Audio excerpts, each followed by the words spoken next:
Hi and welcome to the first podcast of 2026. We have lots of snow outside and it is, I think, 3:30 in the afternoon, but it's still pretty late because of all the snow. So I thought I would try and see if I can get this podcast recorded. The kids are watching a movie. Jakob is at work. It's Sunday and I just felt like recording, so I thought I'm gonna do it because it's just nice to do it when you're really excited for it, and I am. So I hope you had a really nice beginning of the new year. Like I said, we have a lot of snow, which is just wonderful.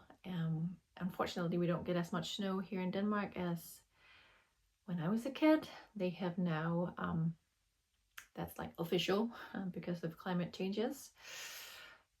So we really are enjoying it while we have it here. It's been here for a week now. I have I don't know, I have some objects to show you, I guess. I have two finished objects. Well, one of them is almost finished. I just need to weave in the ends, so I'll call that a finished object.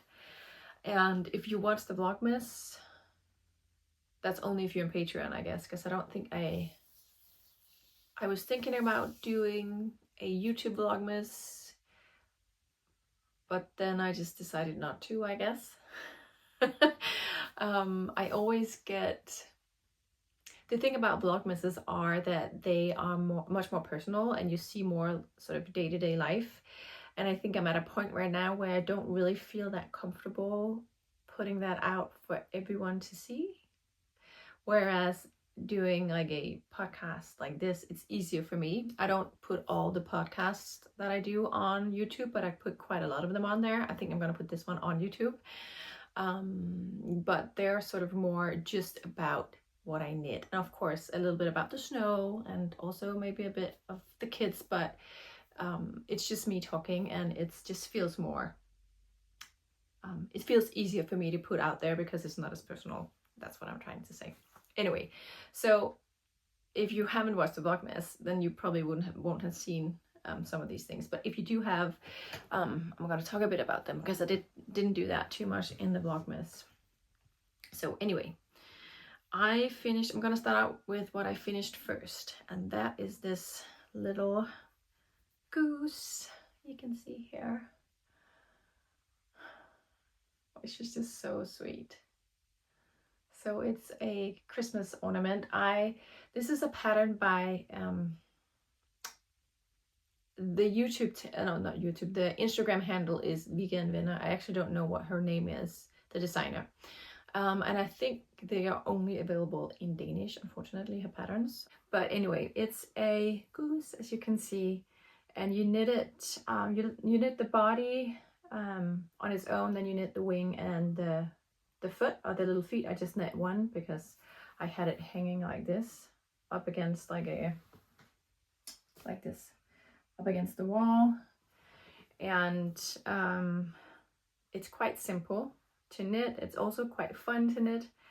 I knitted this on a bigger needle and with like thicker yarn than what the pattern calls for, but of course you can decide that yourself if you want to knit. I think she knit the original pattern in a fingering weight yarn with a 2.5 needle probably, and I think I knit this on a 4mm needle with a blow yarn held together with a silk mohair, which is why it's my own hand dyed. The silk mohair is my own hand dyed, and it had some grays and kind of bluish grays as well in there, so it isn't a completely white goose, as you can see.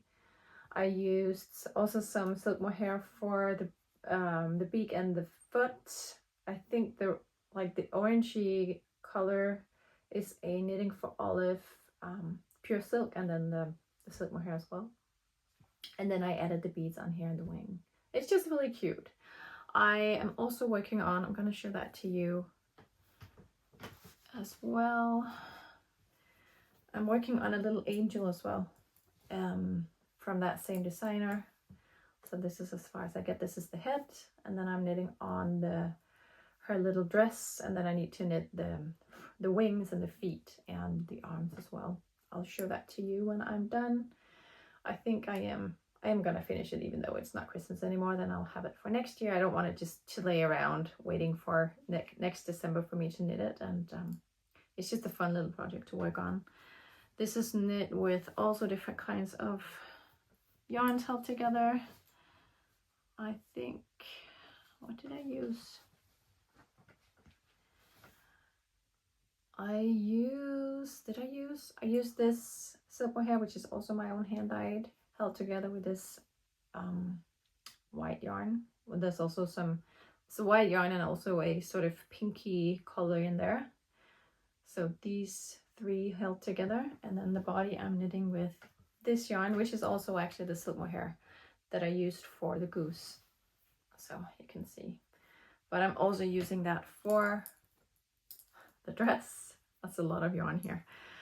The dress, along with this hand-dyed yarn, which is an old Gregoria fiber hand-dyed yarn. Yeah, it's they're quite fun to knit. I've knitted other kind of ornaments. I've knitted stuffed animals before, and I wouldn't really say that it's something that I really enjoy. But I haven't enjoyed it, but I will say I have actually really enjoyed both this one and also the angel. It's, while there's still a lot to do, it's, for me, just feels more intuitive. I don't have to always look at the pattern, which you often do when you are knitting small little things, animals and things like that, where there are a lot of different shapes that needs to be knitted. But for some reason this just didn't feel that way. It's just more simple. At least I find that it's more simple, and maybe it just makes more sense in my head. So I really am enjoying her patterns, and if you're Danish, definitely would recommend them. If you are not, then maybe ask her if she could make them available. My camera keeps shutting off, telling me that it is full, so let's try for the third time now. The next finished object that I'm going to show you is my Camisole number 10 by My Favorite Things Knitwear. I began this 6 days before New Year's Eve because I wanted to knit it and wear it for New Year's. And I didn't make it. I finished it the day after New Year, so I nearly made it, which is impressive for me. So this is the top, and I now have it for next year, I guess. It's a very, very simple top. I was actually hesitant to buy the pattern just because it looks so simple. When you look at it, it looks quite simple, and then I was like, do I really want to pay for that pattern? Like there are other patterns, not that I didn't want to pay for the pattern, but there are just other patterns that I would rather pay for because they seem more worth it, to be honest. But then I got the pattern, and there's a lot more detail to it than I thought it would be. So the reason I was hesitant was because it kind of just looks like, when you look at the pattern, it just looks like you cast on up here, and then you knit the back, then you pick up here and knit the front. And which is fine. Like if you are a newbie, I think this pattern would be quite great for that. But I've been knitting for a while, and I was like, could I just do it myself? Do I want to pay for something I could do myself? All this to say, that's not how it's knitted. It's different and well worth the money, I would say, because you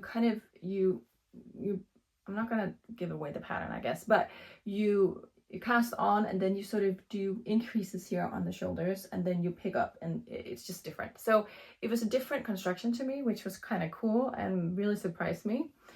And the rest of it is, pretty potato chippy knitting. You just knit, start knit stitch, and then you have the rolled hem here.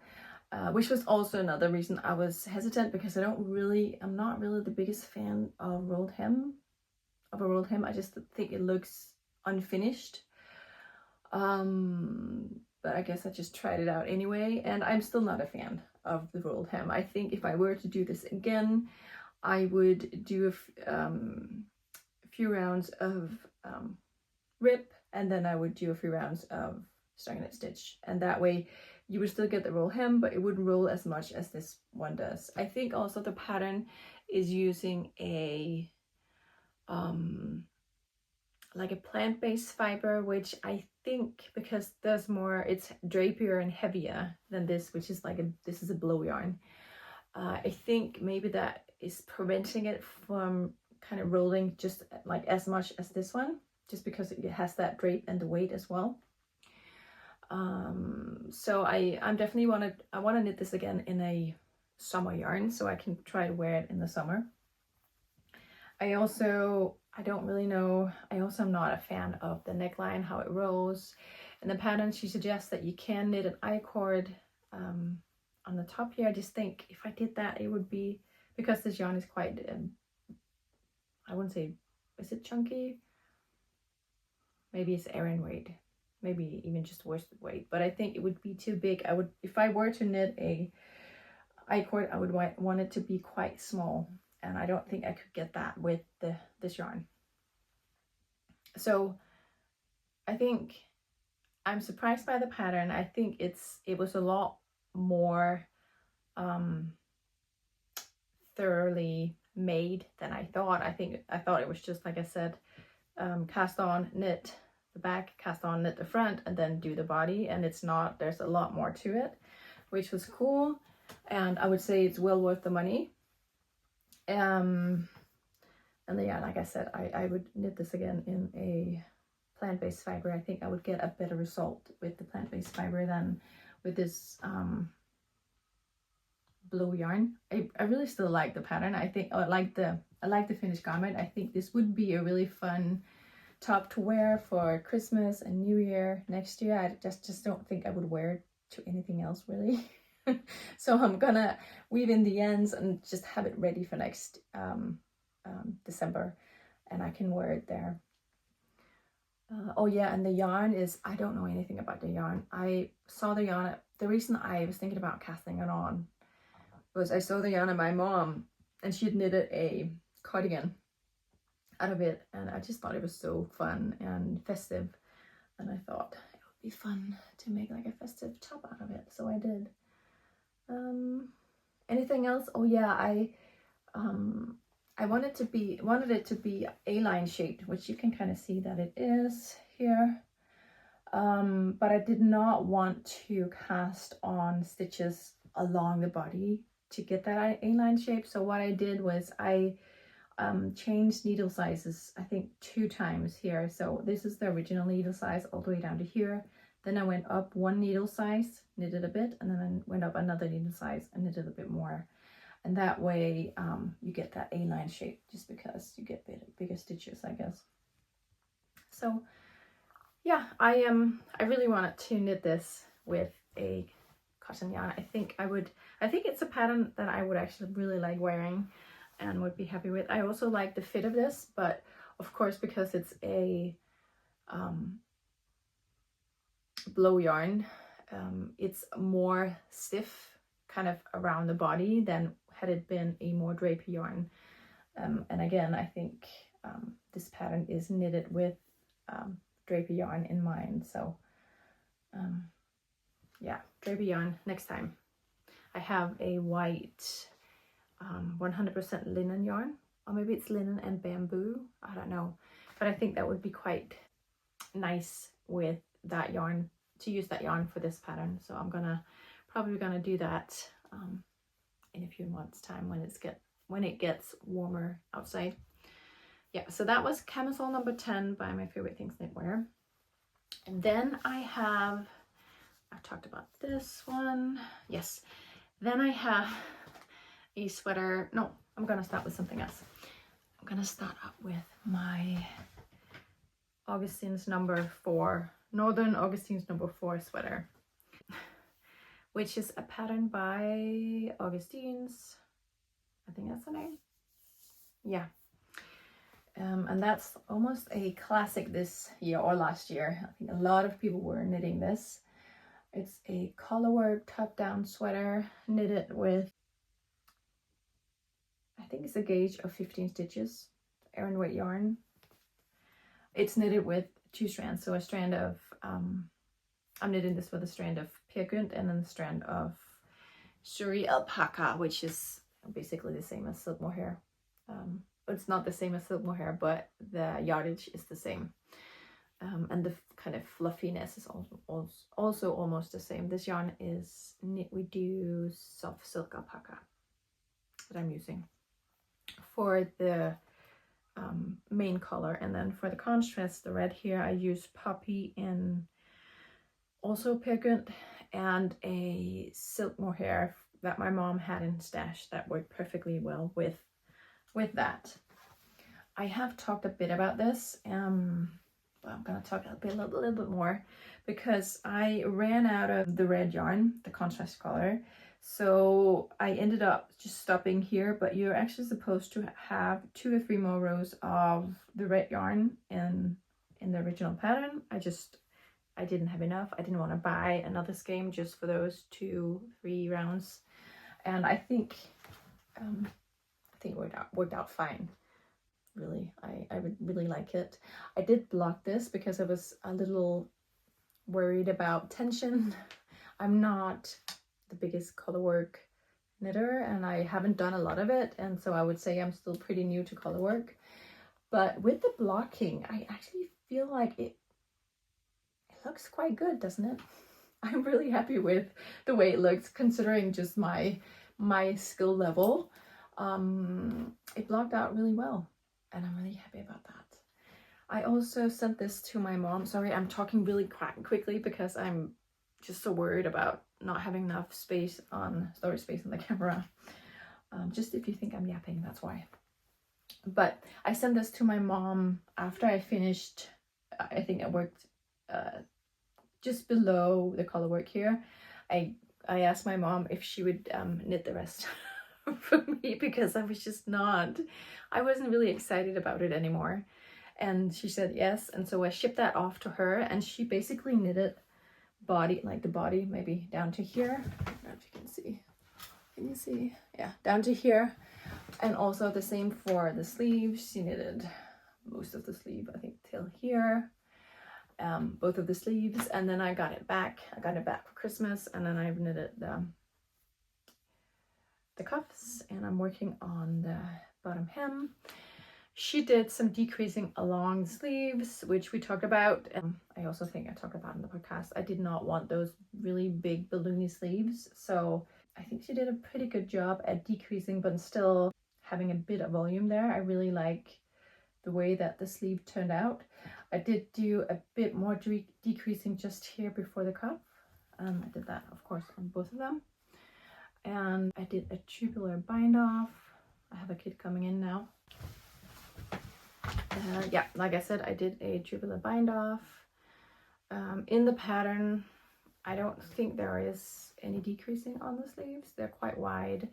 And she also, in the pattern, they are like the cuff is folded over. So you knit the cuff longer than this, and then you fold it over, so you have like a double folded cuff as well. You have a double folded collar. I have not folded the collar yet, but I am gonna do that for the collar. But I just did not want that on the sleeves, also because I'm running out of yarn, but I just didn't really think that was necessary for the sleeves, so I left that out. What else? Yeah, and the same thing actually for the bottom hem. She's like the pattern, it's a double folded hem is what I'm trying to say. So you knit and then you fold it over. So all the ribbing basically in the pattern is double folded, and I thought it was just too much weight really on the sweater, and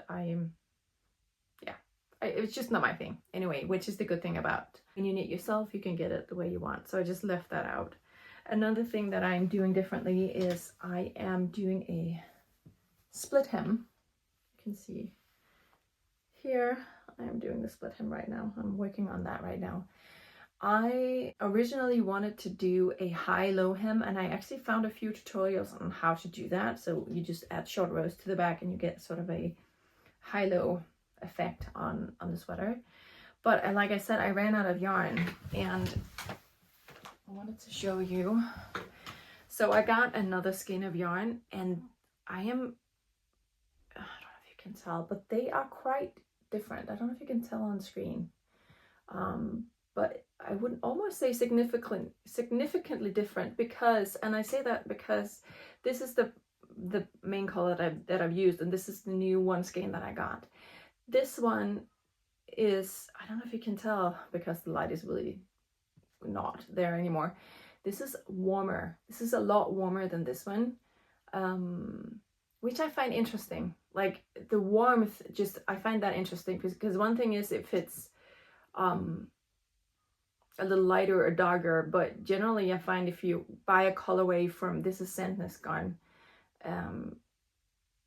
like the sort of the base of the color should be the same. And then if I am back again a few days later now, the phone kept shutting off and then it got dark, so I thought I would just finish this off another day, which is today.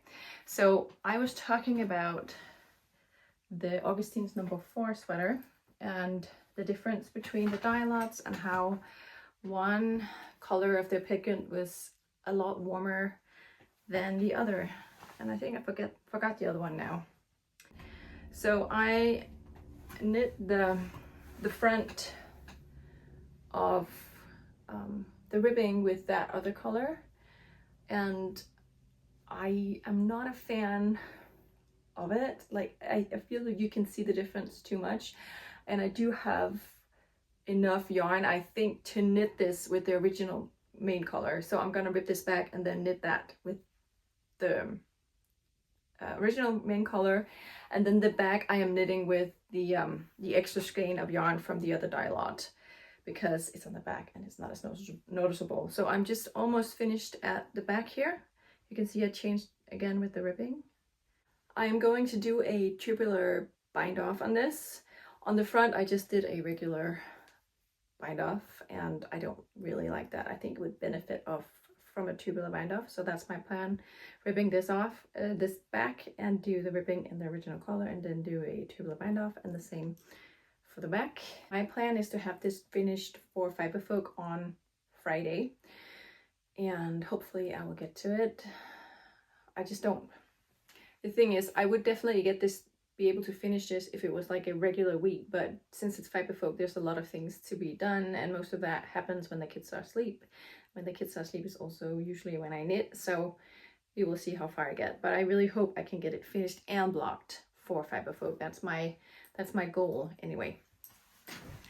Okay, one last thing that I am working on that I just cast on the other day. I'm working on another balaclava for Anton. He has several balaclavas, but he wears a knitted one that I made him a few years ago. He wears that the most, and I think that is because I'm gonna step back. When I knitted that balaclava, I didn't really like it. It was sitting too far back on the head, so basically it was sort of sitting here and then all the way around. So his whole forehead and all of his face obviously was not covered by any warmth, and I didn't like that. So on that balaclava I tried to do a kind of part of the front of the balaclava. I did short rows to make it a little longer, and it worked a little bit, but it wasn't pretty, and it didn't really do the trick. It did not cover more of his forehead like I wanted it to. And so I was a little bummed out. I thought he would never get any use out of it. But it turns out he's a very hot kid, and so is my daughter. They get sweaty quite easily. And so Jakob and I both used to have, I say used to have because we don't have anymore, but we used to have really, really thick hair, both of us. We don't anymore. I think part of it is age, and also probably having had too much to do, at least for my part. I think that's meant that I just lost my hair, when you are stressed and things like that. And we have had some very busy years. These last 3-4 years, I would say, have been really busy, mostly personal. I'm not going to get into that, but I think that may be why I don't have as much hair anymore that I used to. This is getting really long. Just all this to say, Anton has a lot of hair, and because he has that hair, a lot of hair, he actually doesn't really want to wear hats, I think, because he's just like the thickness from his hair basically is enough to keep his head warm. But he does have his ears sticking out, so it turns out that that balaclava that I knit him was perfect, because it covers his ears, it also covers the top of his head and his neck, but the front of his face and the front of his head is free. So he wears that a lot, and I knit that original balaclava in this yarn, which is my own hand-dyed silk merino, so it's 50% silk, 50% merino, which means that it's warm but it isn't hot, and it is very soft, so it doesn't get he doesn't get prickly from it or anything. So I decided to knit him another one, and this is the Sunday balaclava by Petite Knit. I did add short rows here in the front. The original pattern doesn't have that, but I added some short rows here in the front just to make it go just forward a little bit on the top of his head, as you can see, so it has like a curved shape here. The original pattern is just straight down, and then of course you pick up and knit a ribbing for around the face, so I need to do that as well. And then you close off here and you knit a front and back to keep his neck and the front of his chest nice and warm. And so yeah, I'm working on that. That was a long story. But that was the story of the hat. It's just funny sometimes when you knit something and you think, like, I didn't really like that, or it doesn't really fit the needs that I have, and then it turns out that actually that was exactly what you needed. You just didn't know that. So yeah, working on that for Anton. I am speaking again really fast because I actually need to go pick up the kids now, but I just wanted to get this finished and out. The last thing that I quickly want to mention before I go get the kids is I want to talk about the sweater that I'm wearing, which is the Osetta sweater. No, not the Osetta sweater. It's the Constellation sweater by Osetta. I knit this last year. It turned out too big. At least very oversized, and I knit the sleeves too long. I didn't know how much I would wear it, but I actually have been wearing this quite a lot, mostly at home, not so much out, but it's been really nice here in the winter. We've had some issues with our heating, so it's been nice and warm. And I would say with wear, it kind of has molded into shape more, and I'm getting more and more happy about the sweater. I like the way that it kind of sits around the shoulders, and you can see it here. It's quite well. I'm gonna get off my chair. Let's see.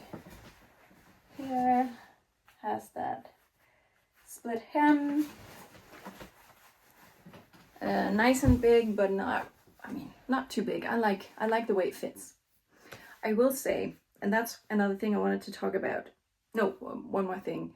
So all this to say, I can see myself knitting this again, just in a size smaller. About the yarn, I've been using Sendnes Frisesgarn, which is a 100% Norwegian wool. And I'm not depilled this sweater, but I will say that I am quite surprised by the amount of pilling from this yarn. It's a very affordable yarn. It's nice and warm, and I don't find it prickly at all, really. But it has been pilling a lot more than I thought it would. So here on the arms, which you can see, which is obviously where you find the most pilling just because of use and wear,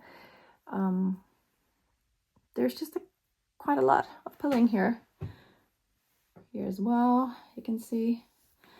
And also on the front of the sweater, which has surprised me a bit. I mean, it kind of, I would say the pilling is sort of equal to a merino yarn, which I would expect to be pilling more than a Norwegian wool. I have not depilled it yet, so I'm gonna do that now. I just wanted to show you how it looks after wearing for a while. And I think once I depill it, it's probably gonna pill less and less. And yeah, I would buy it again. I don't hate the yarn. I liked knitting with it. I like wearing it. I'm just surprised that it does pill as much as it does. So just a note to you, if you're thinking about the yarn, it does pill, but it's affordable, and it has it's nice to knit with, it's nice to wear. So I don't often do like talk about my sweaters that I have worn, but this one I just wanted to mention since I'm wearing it today. I am gonna say bye for now. Thank you for watching, and I will talk to you soon, I hope. Bye.